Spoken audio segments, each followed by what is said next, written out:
সেনা সদর নির্বাচনী পর্ষদ 2025-এর আনুষ্ঠানিক উদ্বোধন করেছেন প্রধান উপদেষ্টা ড. মোহাম্মদ ইউনূস। রোববার সকালে সেনা সদরে এই পর্ষদ উদ্বোধন করেন প্রধান উপদেষ্টা। অনুষ্ঠানের শুরুতেই তিনি স্বাধীনতা যুদ্ধে অংশগ্রহণকারী সব শহীদ, যুদ্ধাহত ও বীর মুক্তিযোদ্ধাদের, বিশেষ করে সশস্ত্র বাহিনী তথা সেনাবাহিনীর শহীদসহ সব বীর সেনানীদের স্মরণ করেন।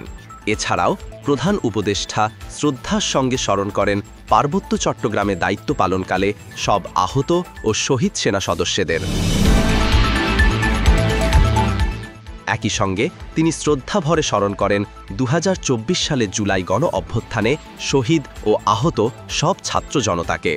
সৎ, নীতিবান, পেশাদার এবং নেতৃত্বের গুণাবলী সম্পন্ন অফিসাররা উচ্চতর পদোন্নতির দাবিদার বলে মন্তব্য করেন ড. ইউনূস। তাছাড়া রাজনৈতিক মতাদর্শের ঊর্ধ্বে থেকে যেসব অফিসার সামরিক জীবনের বিভিন্ন স্তরে যোগ্য নেতৃত্ব দিতে সফল হয়েছেন, সেসব অফিসারদের পদোন্নতির জন্য নির্বাচন করার নির্দেশনা দেন তিনি।